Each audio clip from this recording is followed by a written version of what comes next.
قرآن اور سنت کو مان کر اپنی بات پر پختہ قائم رہنے والے ہیں، جن کو قرآن کی زبان میں صابرین کا لقب دیا گیا ہے، جن کی پختگی اور ثابت قدمی یہاں تک ہے کہ اگر ان کو مال، جان یا کسی بھی چیز کے بارے میں مصیبت پہنچے تو ان کا عقیدہ دو باتوں پر ہے کہ بھئی ہم بھی اللہ کے ہیں، جو کچھ ہمیں دیا گیا ہے وہ بھی اللہ کا ہے اور ہم اسی اللہ کی طرف لوٹنے والے ہیں، تو ایسی مصیبتوں پر کیا واویلا کرنا اور کیا پریشانی ہونا۔ تو اللہ تعالیٰ فرماتے ہیں کہ ایسے صابر لوگ، ایسے پختہ اور ڈٹ کر لڑنے والے اور ثابت قدم لوگ، اولئک، ایسے لوگ، علیہم صلوات، ان کی اوپر اللہ کی طرف سے تحسین ہے، تبریک ہے۔ صلوات جو ہے یہ ایک ایسا لفظ ہے جس کے اندر قرآن کریم کے تفسیر میں لوگوں نے بہت ساری تحریفات کی ہیں۔ صلوات کو پارسی کا لفظ درود کے لیے لوگوں نے خاص کیا ہے۔ اللہ کے فضل و کرم سے اگر زندگی رہی تو جب ہم ان اللہ و ملائکتہ پہ پہنچیں گے جو سورہ احزاب ہے، وہاں اس پر تفصیلی گفتگو ہوگی اگر زندگی نے وفا کی۔ یہاں اتنا ہی عرض کروں کہ لغات القرآن، مفردات القرآن کے اندر امام راغب رحمۃ اللہ علیہ نے صلوات کا جو معنی کیا ہے تعظیم اور تحسین کرنا، دعا کرنا، حوصلہ افزائی کرنا۔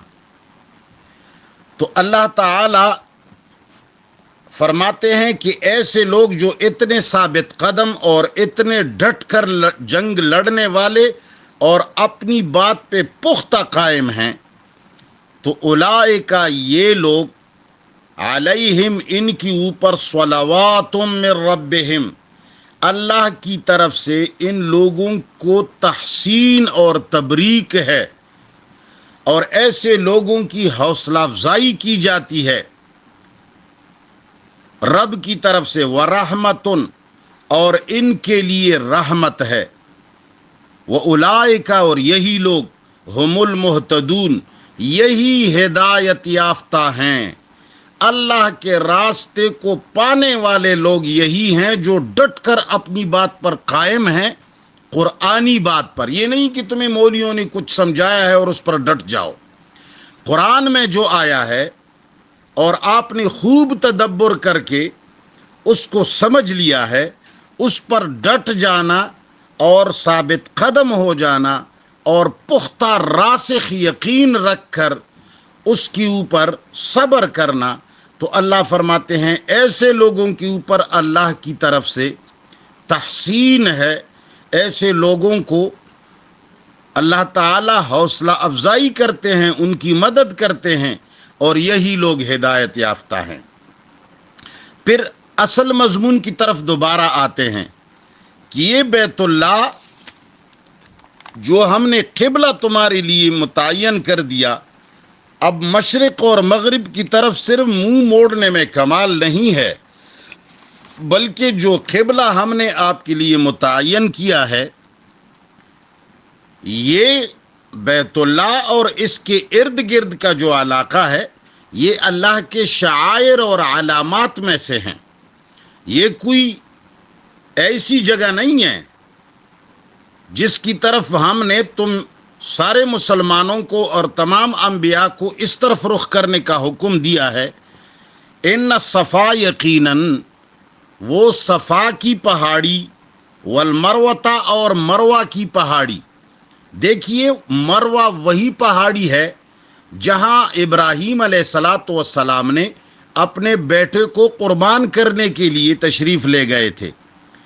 تورات کے اندر بھی مروہ کا ذکر تھا، مگر یہودیوں نے تحریف کر کے اس کے اندر بیت المقدس لکھ دیا کہ ابراہیم علیہ الصلاۃ والسلام نے قربانی کے لیے اپنے بیٹے کو بیت المقدس لے گئے تھے، مگر وہ بات ہے غلط۔ صحیح بات یہ ہے کہ وہ مروہ تھا۔ اللہ فرماتے ہیں کہ یقیناً صفا کی پہاڑی اور مروہ کی پہاڑی من شعائر اللہ، یہ اللہ کی نشانیوں میں سے ہیں، اور یہ بھی صبر کی نشانیاں ہیں۔ جب ہاجرہ رضی اللہ تعالی عنہا کو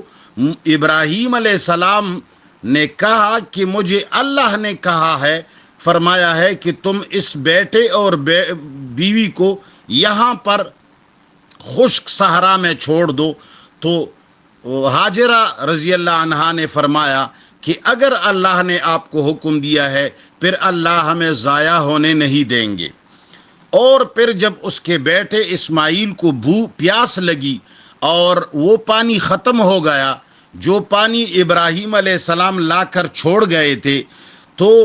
اپنے بیٹے کی پریشانی کو دیکھ کر وہ کبھی صفا کی پہاڑی پہ چڑھی اور کبھی مروہ کے پہاڑی پیچھڑی اور ادھر ادھر بھاگ دوڑ کر کے پانی ڈھونڈنے کے لیے، اور اللہ تعالی کے حکم پر ثابت قدم ہو کر اپنی جگہ پہ رہتے ہوئے، بیٹے کو وہیں پہ رکھتے ہوئے انہوں نے صفا اور مروہ کے اندر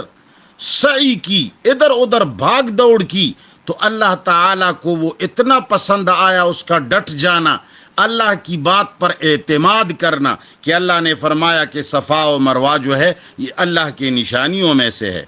فمن حج البیتا، پس جو قصد اور ارادہ کرے بیت اللہ کا، یعنی جو اللہ تعالیٰ کے اس حکم پر عمل کر کے بیت اللہ شریف جائے، یہ صرف عبادت کی جگہ نہیں ہے، یہ مسلمانوں کا ایک عظیم اجتماع ہے۔ اس کے اندر امیر المومنین کو ساری دنیا کے لیے اپنے اللہ تعالیٰ کے قرآن کے ایجنڈے، اپنے قوانین سنانے ہوتے ہیں۔ یہاں سارے مسلمانوں کو ایک لائحہ عمل دیا جاتا ہے، اور یہاں تمام مسلمان عبادات بجا لا کر ایک جگہ جمع ہو کر سارے مسلمان لائحہ عمل طے کریں گے، اہم لوگ مشورہ کریں گے۔ یہ ایک عظیم عبادت بھی ہے اور کانفرنس بھی ہے، مگر مسلمانوں نے ساری وہ چیزیں جو کسی حکومت کے پکڑنے اور اللہ کو حاکم بنانے کی تھی، وہ ساری کی ساری عبادات سے